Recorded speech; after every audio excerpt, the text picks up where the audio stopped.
Merci.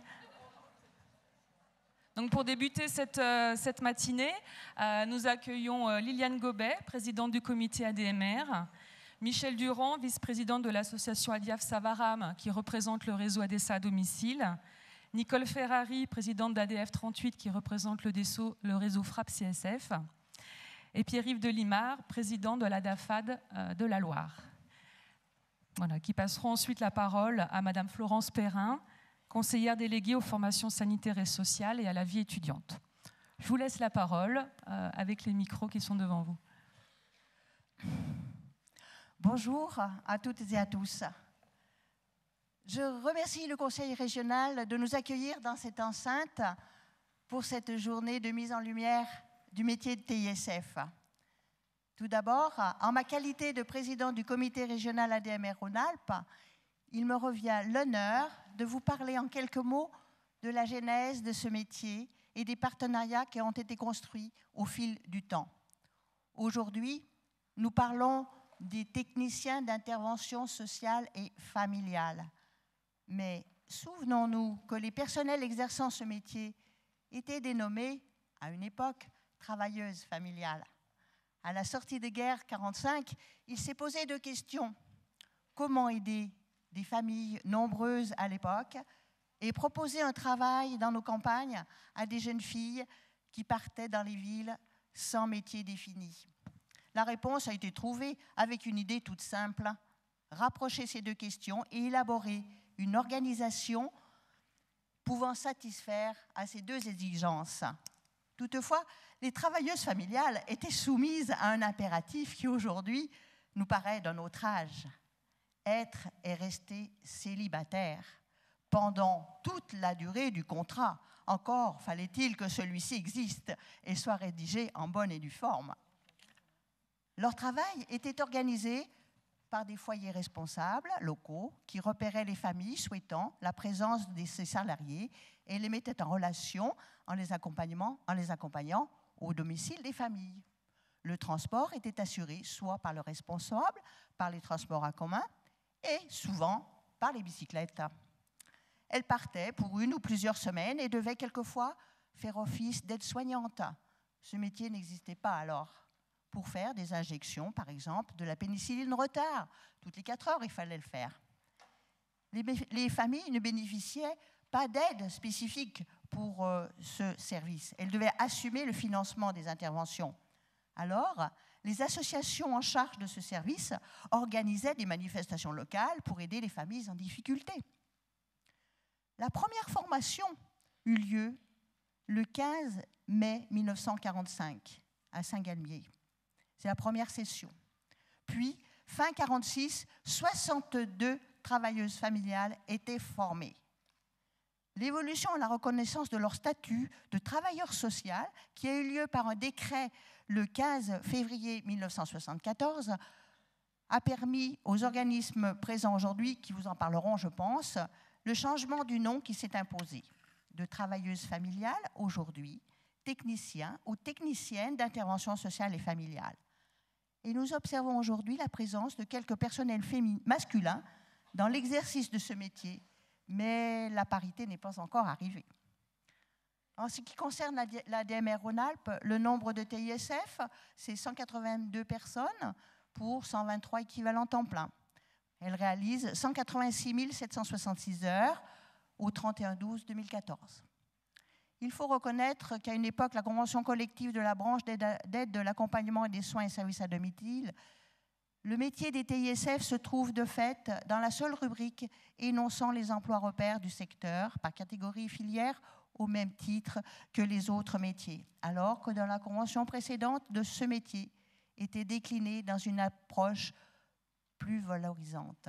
Mais ne nous focalisons pas sur ce constat. Et les partenariats qui se sont faits jour avec les services sociaux, des conseils départementaux, des régionaux, des différentes fédérations prestataires de services, les centres de formation, ils nous permettent d'avancer pour cette reconnaissance du métier auprès des usagers, des financeurs et des assistants sociaux des maisons de la solidarité.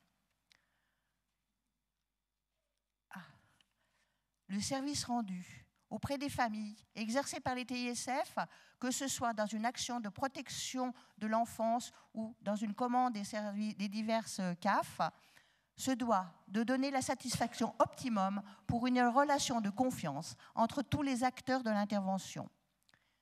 Ce métier de TISF, riche en expérience, en contact privilégié avec les familles, en reconnaissance de la part de chacun d'entre nous, sera pour demain un vecteur de l'amélioration dans l'accompagnement de toutes les situations de fragilité des familles qui nous entourent. Je vous remercie.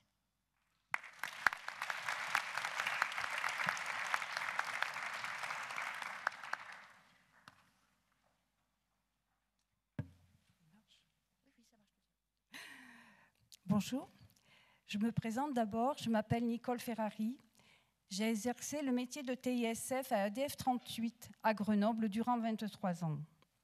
Désormais à la retraite, si j'ai accepté la présidence d'ADF 38, c'est pour porter les valeurs de cette association. ADF 38 est membre du réseau régional et national, la FNAP-CSF.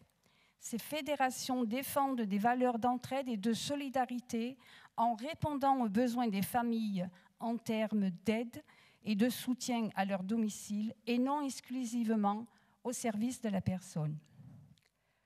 Aujourd'hui, nous sommes tous réunis pour parler du métier de TISF.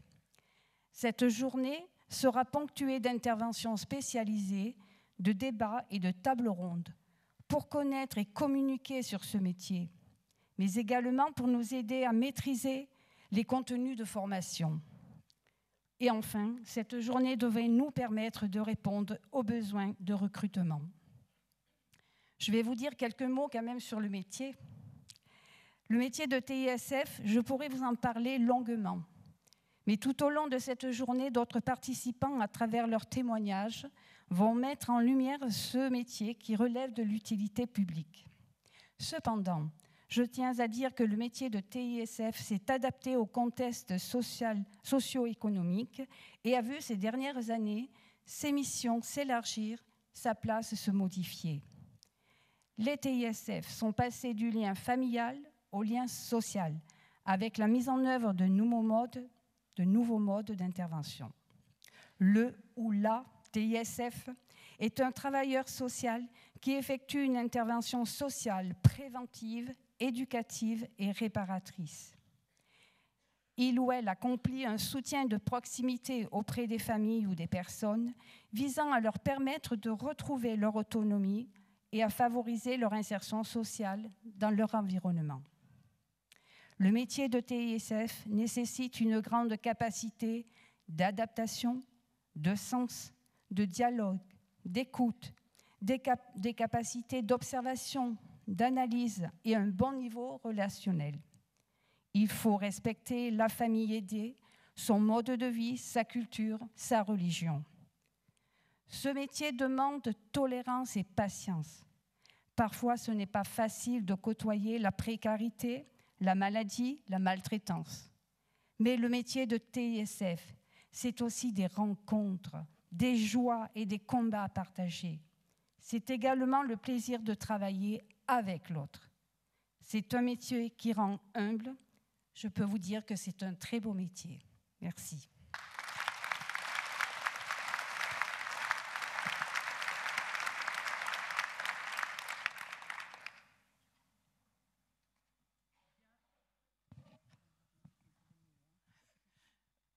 Mes collègues vous ont fait un tour d'horizon de...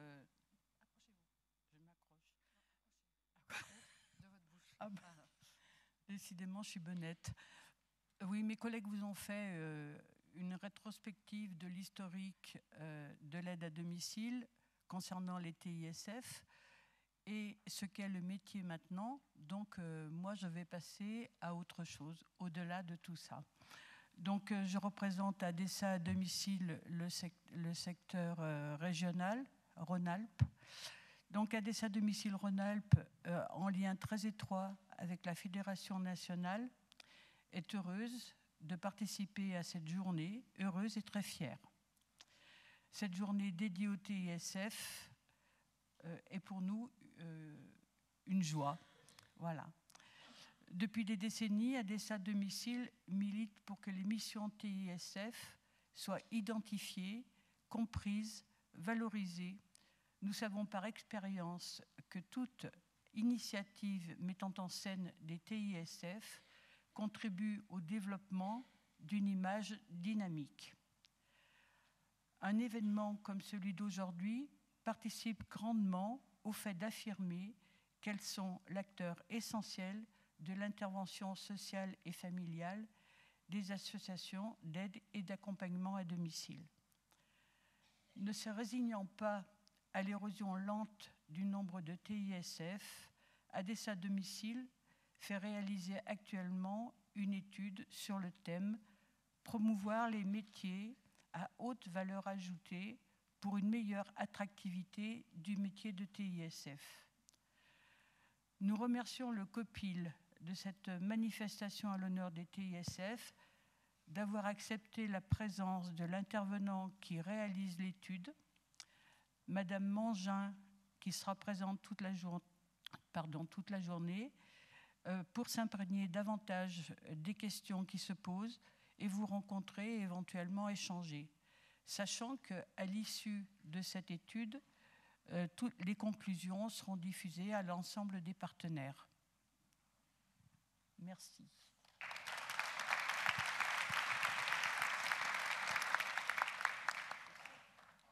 Bonjour. En préambule, je tiens tout particulièrement à remercier M. Cerdan et Mme Farouja, je ne voudrais pas les faire rougir, initiateurs et coordinatrices de l'organisation de ce colloque consacré à ce métier exigeant de TISF. Administrateur de l'association ADAFAT 42 et adhérent au réseau UNA, Union nationale de l'aide, des soins et des services au domicile, il m'échoit la délicate mission de vous faire une présentation concise, mais complète, et si possible attractive, de notre association UNA Rhône-Alpes, créée en 1973. Elle a pour finalité de promouvoir une politique de maintien, de soutien et d'accompagnement à domicile ou à partir du domicile.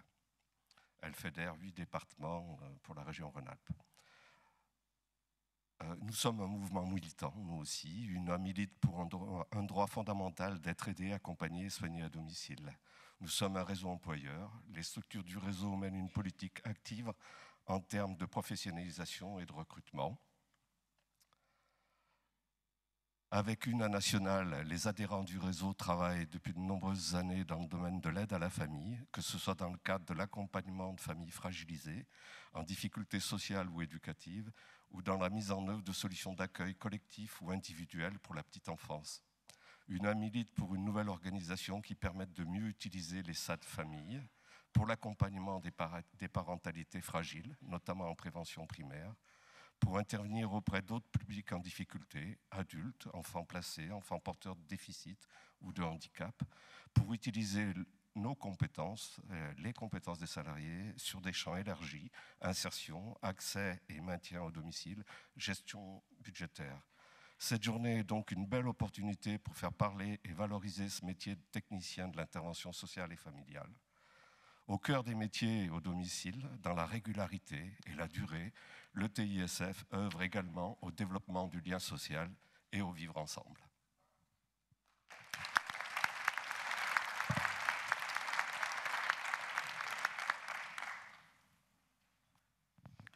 Bien, bonjour à tous. Donc, je me présente, Florence Perrin, conseillère régionale déléguée aux formations sanitaires et à la vie étudiante en région Rhône-Alpes depuis le début du mandat. Je ne sais pas si vous avez connaissance exacte de la compétence de la région dans le domaine, parce que c'est un peu une compétence qu'on ne voit pas forcément. On voit parfois les trains, on voit beaucoup les lycées, on voit un certain nombre de services, mais celle-ci peut-être plus confondue, plus fondue, et pourtant néanmoins très intéressante. Ce n'est pas moi qui va dire le contraire. Donc nous sommes en compétence des formations sanitaires et sociales. Qu'est-ce que c'est ? Depuis 2004, nous avons l'honneur d'avoir pris cette compétence. Maintenant, ça fait 11 ans bientôt. C'est une compétence particulière de formation initiale et continue. C'est un des rares champs où nous sommes compétents en formation initiale, puisque globalement, nous sommes plutôt compétents en matière de demandeurs d'emploi. Nous avons environ 27 000 élèves en région Rhône-Alpes. Avec ma collègue Arlette Arnaud-Landau de l'Auvergne, on en rajoutera un petit peu plus prochainement. Néanmoins, nous avons 14 métiers sur lesquels nous avons des compétences particulières en sanitaire et social. Sur le sanitaire, le plus facile, je vais vous citer les deux qui sont très connus, infirmière, sage-femme, kiné, etc. Ça, c'est très connu. Et puis sur le social, un peu moins connu, on a éducateur de jeunes enfants, éducateur spécialisé, assistante sociale. On a un certain nombre de compétences liées aux formations sociales. Et nous allons former un certain nombre de personnes qui seront élèves ou étudiants, avec tous les processus et les engagements que nous devons avoir. Et je voudrais vraiment citer les deux gros partenaires, donc Astrid qui est dans la salle, de la direction régionale de la jeunesse et des sports et de la cohésion sociale, et l'agence régionale de santé, je ne sais pas si elle est dans la salle ou elle a été conviée, en tout cas qui sont les deux gros partenaires de cette compétence, avec lequel nous avons élaboré ensemble et main dans la main un schéma des formations sanitaires et sociales. Bien sûr, dans ce schéma, vous êtes à l'intérieur de ce schéma. Un des éléments contributifs, alors j'entends les interventions de messieurs, mesdames, les présidents et vice-présidents, en entendant que c'est force de lien social, ce métier, force d'engagement territorial, d'engagement personnel. Je suis moi-même élue locale, vice-présidente en charge pendant 15 ans d'un certain nombre de services à la population et particulièrement à la petite enfance. Et je peux vous dire que j'ai mesuré parfois l'enjeu des territoires, des bassins de vie sur la population et le service. Et je fais bien l'adéquation, ou la relation plutôt, entre les compétences de la région en matière de formation et les enjeux qu'elle porte avec ses partenaires, et puis ce qui se passe sur les territoires, et puis cette grande ligne directrice qui est présentée sur le lien, l'intervention à la population, ce service à la population très humain. Et qui dit très humain et qui dit très social, dit aussi, on veut bien l'entendre, mais parfois l'oublier dans ses discours, parce que c'est tellement humain, tellement social, tellement près de soi-même, que finalement, il est plus facile d'inaugurer un certain nombre de bâtiments et de la voirie que de parler sur la question des populations, des services qu'on leur offre. J'en suis témoin en tant qu'élu, parce que si... Ici, j'ai plein de présidentes et de vice-présidentes. Plus loin, j'ai beaucoup de présidents, sans eux, et qui, en général, ne s'occupent pas de social. Je désespère quand même de me dire que la question sociale reste une question féminine. Mais hier, j'étais avec le président Jean-Jacques Caran sur une inauguration d'un bâtiment qui forme des assistantes sociales, des éducateurs de jeunes enfants, éducateurs spécialisés, enfin des métiers dits sociaux. Et dans la salle, il y avait majoritairement des femmes, voilà, même peut-être une petite là-bas, majoritairement des femmes, mais à la tribune, que des hommes.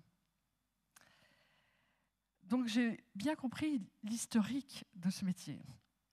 Et je me dis, il y a encore beaucoup de travail à faire pour que ce métier soit un métier paritaire, au même titre que nous nous battons à d'autres endroits, mais aussi qualifié et reconnu. Vous avez un vrai souci dans ces métiers que je mesure au jour le jour quand on en parle avec la question universitaire, la question de la valorisation du diplôme, la question de sa reconnaissance dans les niveaux 5, dans les niveaux 4, dans les niveaux supérieurs à l'avenir. Je la mesure au fur et à mesure parce que souvent, elle a une caractéristique économique liée aux collectivités territoriales, liée finalement à un service à la population dont ces caractéristiques économiques sont complexes et nous renvoient à chacun à des choix politiques ou à des enjeux que nous devons porter quand on dit qu'il faut s'occuper des personnes âgées, il faut s'occuper de la famille. Eh bien oui, pour s'en occuper, il faut que la question sociale soit plus qu'une question sociétale. Elle doit aussi devenir une caractéristique économique dans ce pays et avoir des résolutions économiques pour qu'elle trouve les moyens de son financement et donc de sa pérennité et aussi de sa lisibilité. C'est pour ça que je suis contente, heureuse de voir que vous organisez au sein de cette belle région, de ce beau bâtiment, ce type de manifestation, parce que c'est fondamentalement ce qui peut vous faire connaître. bien sûr, entre vous, entre réseaux, je suppose que vous vous connaissez.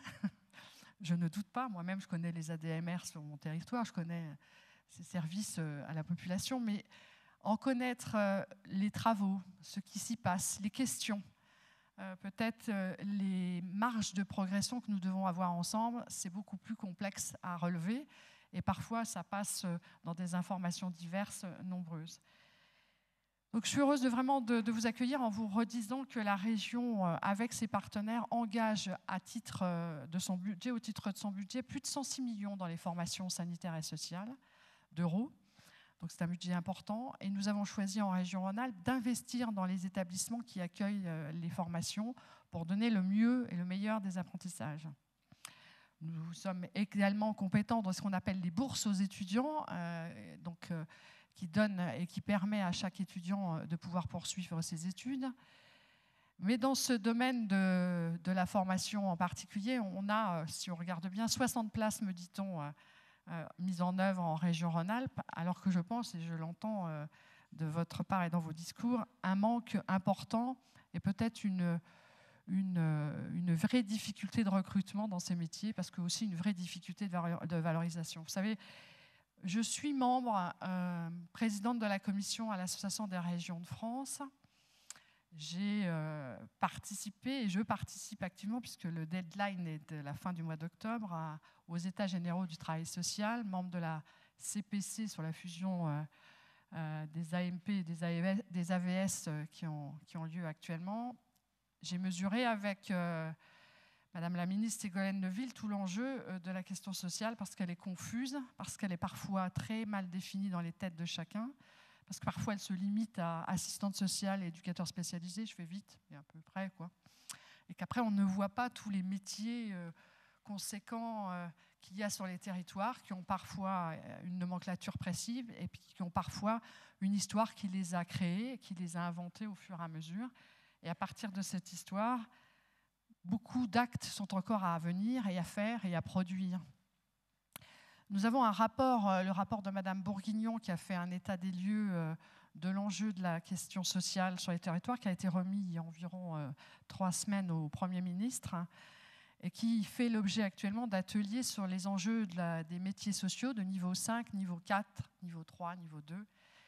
Et évidemment, toutes les passerelles qui doivent être construites avec les métiers sanitaires et sociaux, et qu'on puisse passer peut-être de l'un à l'autre sans recommencer l'ensemble des diplômes et avoir des passerelles consécutives à l'ensemble de ces endroits. J'entendais parler d'aide-soignante, effectivement. Il y a encore beaucoup d'enjeux sur la question des aides-soignantes. On avait récemment la question de l'enjeu du bac pro, des 2 bacs pro qui ont été créés par le ministère de l'Éducation nationale et le ministère de l'Agriculture, qui posent plein de problèmes sur les dernières cohortes qui sont sorties, puisque pour à nouveau être aide-soignante, ils sont obligés de repasser un concours de niveau 5 alors qu'ils ont un niveau 4. Le tout avec une bataille auprès des syndicats qui, eux, reconnaissent avoir travaillé à niveau 4, mais les employeurs ne reconnaissent pas le niveau 4 en question dans les conventions collectives. Donc avec ça, je pense qu'on a de quoi travailler, et puis surtout à se poser la question de ce que l'on crée quand on crée des diplômes et qu'est-ce qu'on crée comme parcours. La région Rhône-Alpes a livré une vraie bataille dans ce domaine pour essayer de dire et de redire qu'on ne pouvait pas créer un diplôme pour le plaisir de la qualification sans en prendre la conséquence du parcours de formation et du parcours à l'emploi que ça pouvait procurer ou que ça pouvait générer.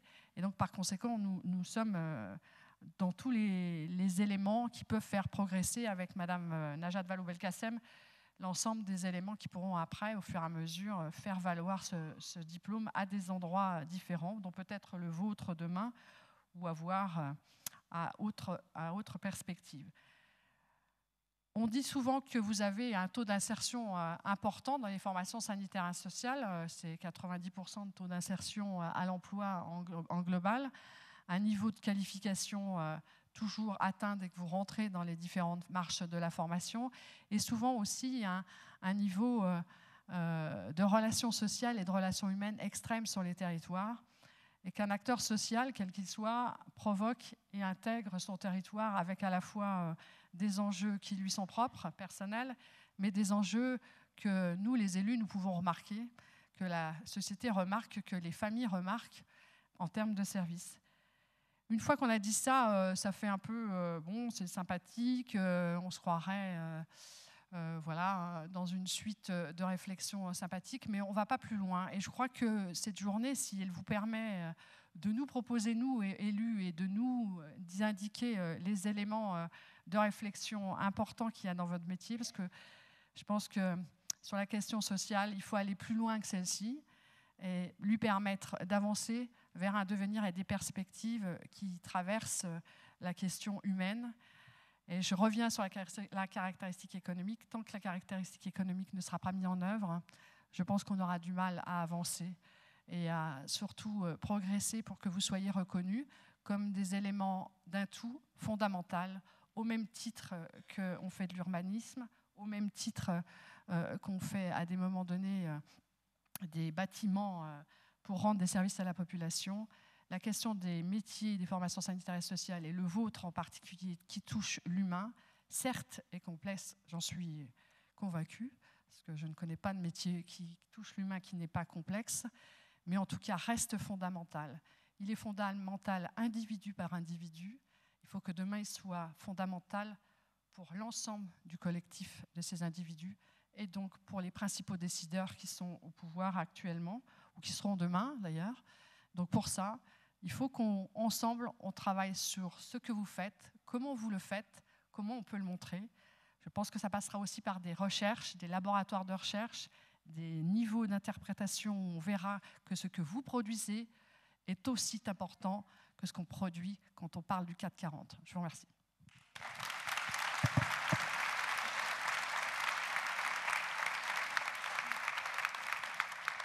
Merci Madame Perrin, merci aux représentants des fédérations. Voilà, merci à tous d'être venus, en tout cas nombreux aussi aujourd'hui. On a le plaisir à vous accueillir dans cette salle des assemblées. Je vous invite à vous installer pour profiter de la matinée. Donc cette journée a été conçue dans un travail partenarial des 4 réseaux donc, de l'aide à domicile, réseau de l'économie sociale et solidaire, donc principaux employeurs des TISF, également dans le comité de pilotage, les organismes de formation, des directeurs de structure et notre chargée de mission, donc Nathalie Farouja. J'aimerais que voilà, on la remercie bien fort pour le travail réalisé.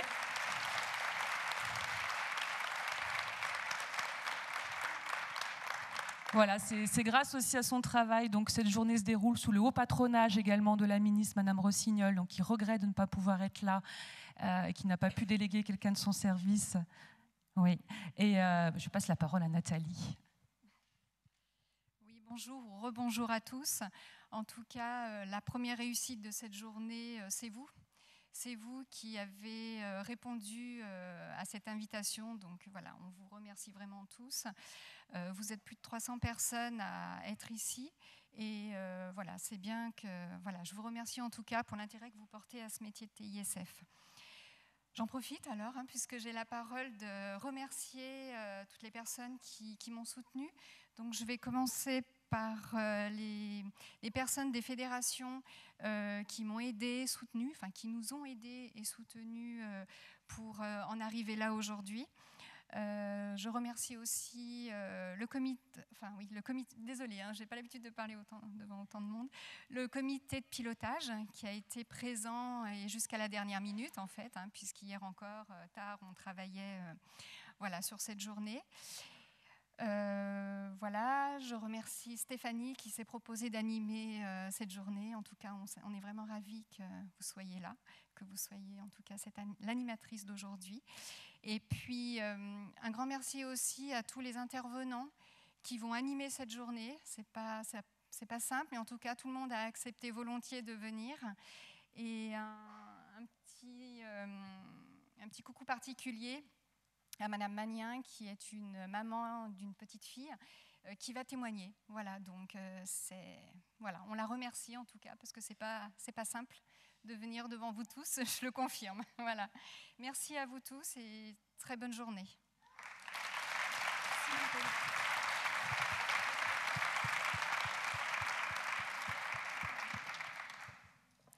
Alors rapidement.